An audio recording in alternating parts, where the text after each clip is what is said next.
There's a lot that happens within a given generation that helps to define it. Baby boomers, for example, were the result of a lot of people procreating after World War II. But what defines them is a more nuanced question that changes based upon who you ask. This is likely due to the individual differences within the people of that generation a singular perspective is or isn't capable of seeing. But simultaneously, there are definitely shared experiences and common realities faced by the majority of the members in a given demographic of that generation.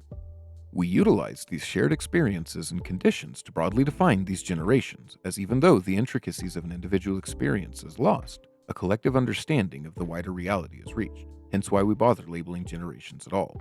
There is absolutely merit in concisely explaining to preceding generations the material conditions and experiences of prior generations, even if for no other reason than to just better help understand the thought processes and perspectives of people ranging from their direct ancestors all the way to those who've made world-defining decisions.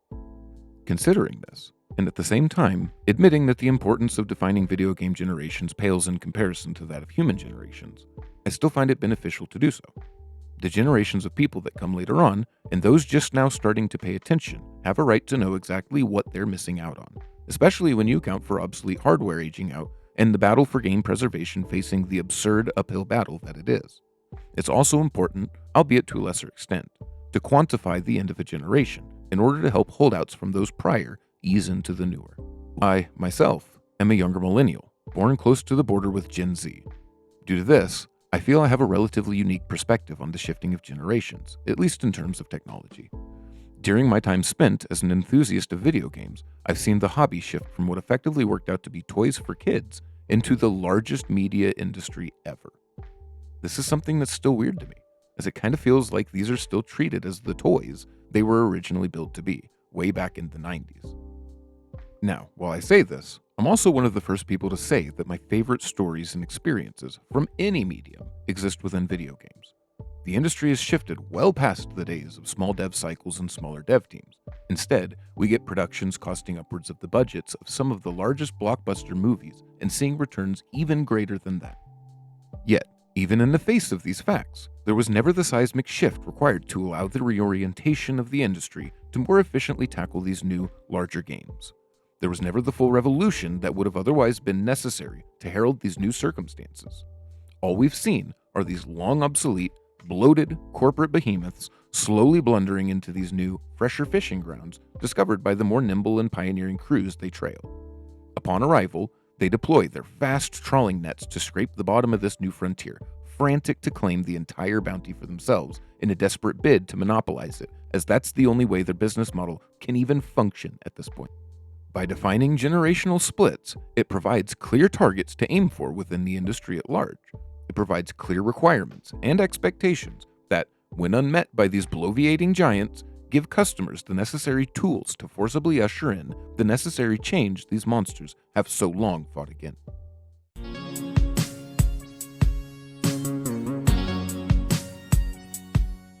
To start, we'll identify trends in the prior generation that no longer exist, or have diminished in relevance to the degree they're not discussed or seen in this interim period we find ourselves in. There's some obvious differences, like the devices and peripherals we use to enjoy games, but these aren't necessarily hallmarks of the generation that they reside in. I'm talking about these universal constants, like with human generations, that transcend individual experience. Multiplayer comes to mind. During the previous generation, at least right up until the end, multiplayer was a purely local endeavor. The only way to play was with your friend or friends next to you in the room. Online, when it did make its way onto the scene, was relegated primarily to PC, and even then wasn't widely available until near the transition of the PS2 Xbox GameCube generation. We can use this to establish a starting range for this cutoff, and refine it with further constants seen in this generation that have disappeared by this range. Physical media starts to decline too, as we progress into a post-internet society. Though I, and no doubt countless others, prefer to own a physical game, at this point, we have to admit that it's looking increasingly likely that, within a decade or so, physical releases will have all but disappeared.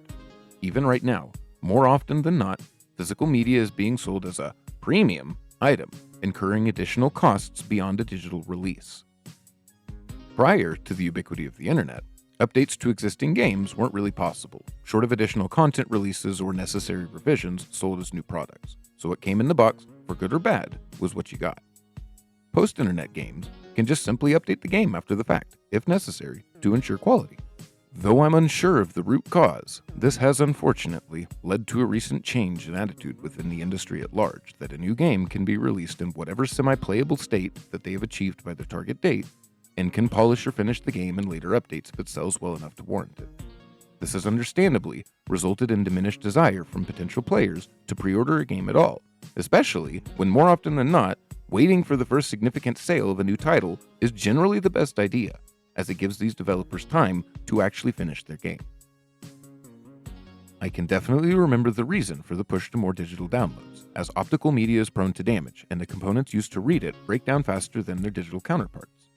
This was before live service developed into the dominant force it exists as within investors' minds, and so the worry about losing access to a game you had bought hadn't yet crossed the minds of all the people pushing for more game availability online.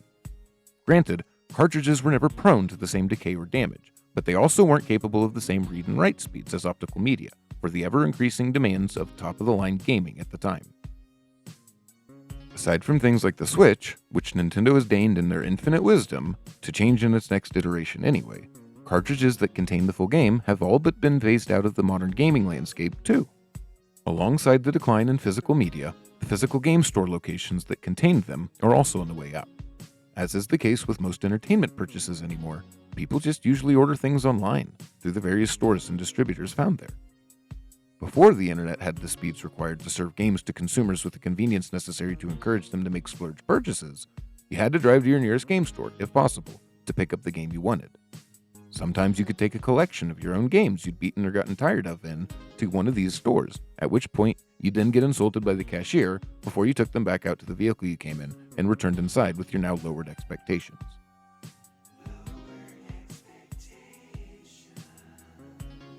There were benefits to these physical locations, though. Midnight releases felt like you had stumbled into a different reality where everybody was hyped and interested about the same thing you were all about to get your hands on. It was an unusual environment, even compared to how it normally felt, because while all the customers were usually overjoyed and excited, it seemed the opposite was true for the employees, forced to work on the night of a release of a game they likely wanted to play too. While I never went to any large-scale release, I did go to several local pre-releases at one of the GameStops in my area. These physical stores also offered used game deals and used peripheral deals that were usually far more compelling than what the big box stores offered, especially for children who have limited purchasing power to begin with. I think logically, due to the secondhand market thriving through these physical locations for as long as it did, game companies were forced into being more competitive in their pricing, as they were not only competing against others in the same genre, but used copies of their own games as well, sold at a discounted price against the new release. I'm sure there are other examples that I'm missing, but I think this sets a decent baseline to contrast from when forming our guesses for what comes next. We've seen aberrations for some of these already, but I have separate thoughts on these, which I'll divulge later on in the video. For now, with this information fresh in mind, let's draw some pictures of what a potential next generation of video gaming could look like.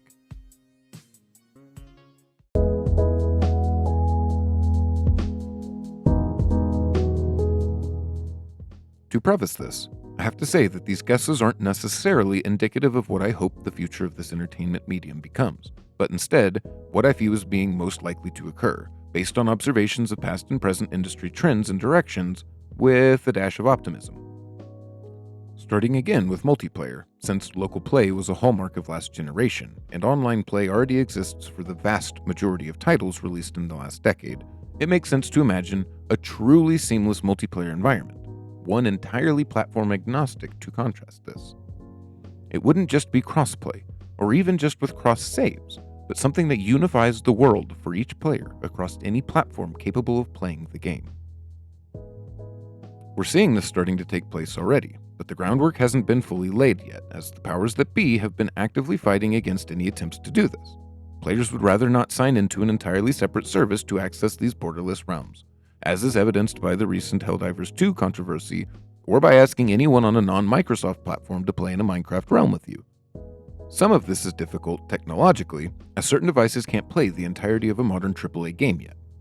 Some studios previously had decided to scale their game back to run well on mobile devices, and port a higher fidelity, yet still inarguably tuned down, game to consoles and PC in order to prevent a competitive advantage being obtainable from one platform to the other. Other companies have tried to remedy the inherent lower power nature of mobile platforms through game streaming, a technology which itself is too finicky and unreliable outside of larger cities to actually do much more than give people hope of a time in the not too distant future when the internet available to them is capable of consistent performance using these services. The best approach to facilitate this is likely to purchase a license or some sort of proof of ownership that ties you to the account you play, regardless of platform. This could be something the developers themselves sell, thus keeping the entirety of the money made from the transaction, and also lowers the overhead cost of releasing a game, as there wouldn't be physical games or licenses needing manufactured. I know what you're already thinking, that the company that manufactures the consoles would have no way of making exorbitant amounts of monies off of the work of smaller companies and even individuals with few other options than selling on their marketplaces, and would thus have little reason to make consoles anymore. Well, aside from the sale of the device itself, and the games created by their first-party studios, and the sales of their peripherals and online services, or the advertisements we see plastered all over the user interface itself. Granted, this would certainly be less income than these gargantuan corporations are used to receiving, but only the ones capable of streamlining their management structures would survive the transition, something I'm personally in favor of anyway. We already see smaller companies selling devices at costs that make them accessible, if not affordable, all without the need to create a marketplace where they take the top 20 to 30% of sales out of developers' pockets. Sticking with this game license idea, we can extrapolate this utility into the discussion of game ownership too. If you had a game license with some sort of cryptographic identifier, quite possibly the only usage of crypto in games I could stomach, you would then be capable of selling a digital game after you played and beat it, all without incurring a used penalty like is the case for physical purchases. We'll still have to grapple with the idea that games held within remote servers can and still will have their access revoked when these servers shut down. But we do also have to realize that the incessant push for more premium experiences drives game file sizes well into untenable territory to be carried around as a physical product, whether it be cartridge, disc, or even expandable storage sticks. There's going to be a point where these games just have to be held remotely, which lands us back at the same discussion as before, just now with less agency to choose how we interact with these software palaces. Being able to buy game licenses like this does have some tangible perks for the community though, as access could be granted to allow for bug testing and content creation prior to release. Updates don't need to be pushed as big bundles to minimize on the cost to release new patches on consoles, as they're held locally or in third-party server farms, and as such, can be implemented as they're completed. No longer are we required to worry about how much storage we have to save these games with massive file sizes, as launchers and clients take a fraction the amount of space locally as the games they give access to do. I definitely do fondly remember when we physically owned copies of games, but I don't necessarily rage at the thought of no longer having ownership to new game purchases moving forward, as long as it comes with the benefits and perks that purely digital content should. To be completely honest, aside from my Switch, I haven't bought physical media in 5 or more years, as I've had too many disk drives die for various reasons in the past, and the majority of my gaming time since is spent playing indies anyway. Indie games will always have a place, and I have a feeling they'll continue to be the trailblazers of style, the engineers of new genres, and creators of new gameplay loops they've been since their widespread adoption began. We've seen, time and time again, that these large entities have too much inertia beyond a certain size to create intriguing and unique experiences, choosing instead to re-release and remaster games created from a time when they were small enough to make bold choices and risky gambles in the designs of their game. In their attempts to polish these rough, indie gemstones into marketable jewelry, these massive corporate giants are bound to, eventually, get better at the process of doing so, as that's kind of the part that takes a lot of money and investment. Sure, right now, attempts to capitalize on industry trends wind up as blasé and uninspired ploys to separate a customer from their money with as little effort as physically possible. But in the future, they could be colorful and inventive games meant to separate a customer from their money with as little effort as physically possible. All on the backs of the pioneers doing the hard work and identifying not only what is fun, but what's fun and a manageable endeavor for them to undertake. If in this future, there were some way for these indie developers to gain funding of some kind or some sort of grant from these larger creatively bankrupt corporations without any stipulations or strings attached that could potentially impede or inhibit these developers from their work, we may truly see a renaissance of high-quality games. Think of it like corporate gambling, where representatives of wealthy companies could put money down, not on a specific developer or team, but on a game demo or presentation. The facilitator of this gambling would then distribute the money to the developers under conditions laid out for the developers ahead of time. Something like an agreed upon percentage of the funding must be repaid within a year of release, and the rest within a further agreed upon timeframe, with ways to set up further demonstrations to secure further funding if necessary to ensure the game gets completed.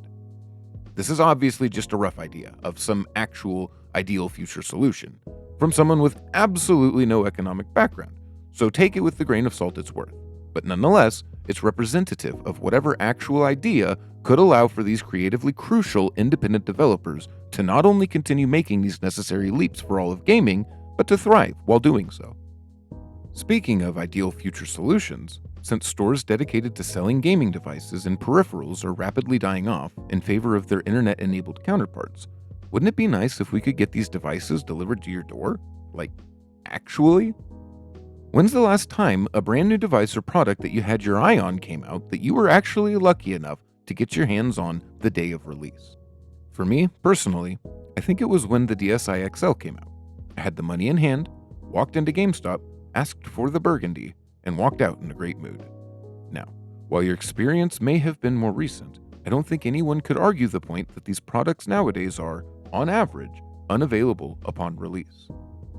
We currently have the technology to accommodate methods that allow manufacturers to deliver physical hardware and devices directly to the end user, skipping the middleman entirely in favor of ensuring actual customers get the products they're ordering. Whether the delivery itself is carried out by some burgeoning technology is irrelevant, as most people in regions supported by these consoles in the first place have viable package delivery options. There will always be physical retail stores too, which can sell these products to customers who, for whatever reason, don't have access to delivery. The overall goal here is to eliminate scalping through abundance. You'll never eliminate all resellers, but the market would be so scattered that any buyer who might have previously been tempted to buy out of convenience at a markup from a local reseller would much more likely just go through the official means, as convenient likely won't be much of an issue beyond that. Even now, people will really only purchase through a scalper if they really want the item, but every other reasonable option has been exhausted. Reasonable option being the important distinction here.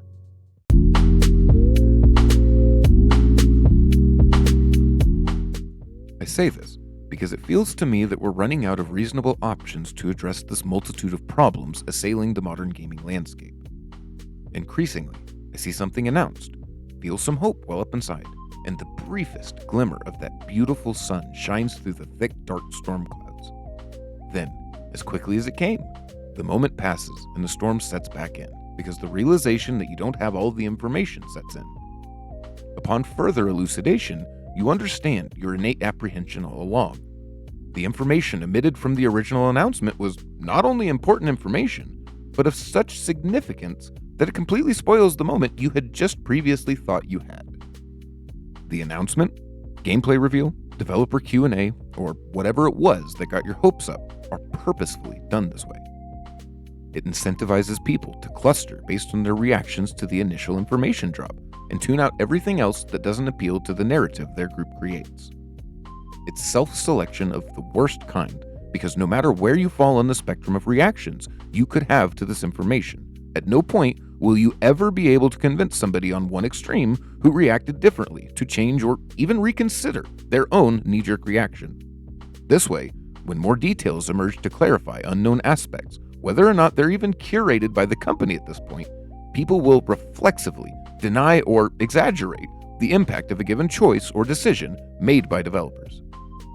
Nowadays, when we look upon this intermediary landscape that exists between generations, as if they were dimensions, we see weird artifacts and relics left behind from those who came before, littered alongside new technologies with tantalizing implications to be taken advantage of by those yet to come. All of it nestled safely within the confines of the equally disparate walled gardens created by the industry leaders of various eras and maintained to this day with varying levels of care. At the gates of these gardens, you can find the cost of entry, each wildly different, yet strangely appropriate for the quality of experience found within, and each with their own specialty that, when described by them, paints the picture of by far the best choice for any newcomer, especially for your specific tastes. In reality, each of them used to have unique qualities that have, for the most part, vanished.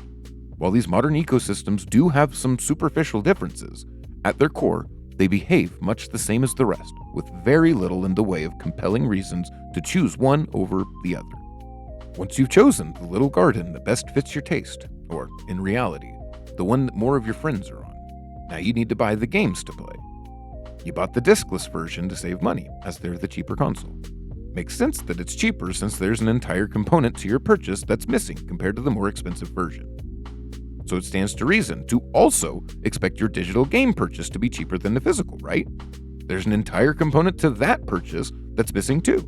And surely the cost to manufacture a disc, packaging, and manuals is significant enough to notice the difference one way on the price tag, right?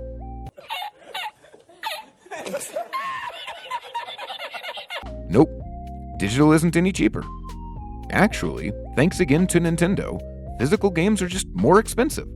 Nothing ever got cheaper for us consumers at any point, and the only thing to change was that the inarguably more expensive version of a product now costs more, while the newer, cheaper to produce version costs the same as the expensive version used to. All of this newly plundered cash has been going to good use, however. More and more often, we see the answer to the maneuverability and creativity problem experienced by these grotesque, bulging masses of uselessness is to purchase smaller creators and indie companies, or at very least, their properties and IPs, in order to revitalize their image when their own overexploited game series inevitably failed to deliver the ludicrous quantities of cash required to quell the demons who owned them. Don't settle down just yet, though. It took you 2.5 years to get your hands on one of these new consoles, as between the scalpers and underproduction of units, you couldn't find one at MSRP until then. While you were scrambling to get a hold of this new device, the engineers behind it were diligently toiling away to produce the next iteration. This one may just be a mid-gen refresh, but includes more horsepower and storage, all for the same price you just finally got around to buying the launch version for. Beware though, as when you finally see the revision for an enticing enough price to tempt you into an upgrade, the new generation of console is just around the corner, thus kicking off the cycle again. Except, when viewed from a different perspective, just continues downward, never reconnecting at the start. A spiral, descending into a hell of our own creation. I kinda wanted to just leave it here, for dramatic effect, and because I don't have an actual answer on what we can do to escape this transitory time period we're trapped in, but it just felt disingenuous, or even dishonest, to not even attempt to answer. I've been finding it more difficult lately to retain hope in anything even closely related to video games, and this video is a manifestation of that. Video games have never before required the monetary investment we see as standard nowadays, but these games have also never before blown my mind the way they do now either. Gaming is more accessible now than ever before, with a massive array of options to choose from, while simultaneously feeling more restrictive than ever due to these dilapidated walled gardens we must navigate around. We all feel the shifting of it, the undulating of the new generation struggling to unfurl into its true self underneath the very foundations of the established industry. We can all also plainly see and understand the generation we came from has left, leaving only its hollowed shell for us all to climb out of and assess what's left behind. Be careful not to mistake this husk of the past as anything more than the remnants of a bygone time, especially when doing so causes you to neglect the future in whatever form it takes. As with human generations, there's always going to be people who look back fondly on the past and wish with all of their being that they could be back in those days. They'll do everything within their power to create conditions that allow them to feel the way they did at that time, and there's no amount of proof or evidence that will sway them from their belief that they came from a better generation than the one they're witnessing nowadays. For those people, I recommend emulation and averting your eyes from the road ahead. I'll continue making videos to hopefully provide, if nothing else, a viewport for those who have already looked away. There's also going to be the people who look back with more acuity, granting them eyes to see the current times for what they are, and have always been. Imperfect, lacking refinement and rough, but also promising, indicative of a bright or brighter future, and worth taking care of and fighting for. Worthwhile to take the time now to cultivate utilizing the wisdom gained from these prior experiences in order to better illuminate the way for the next generation.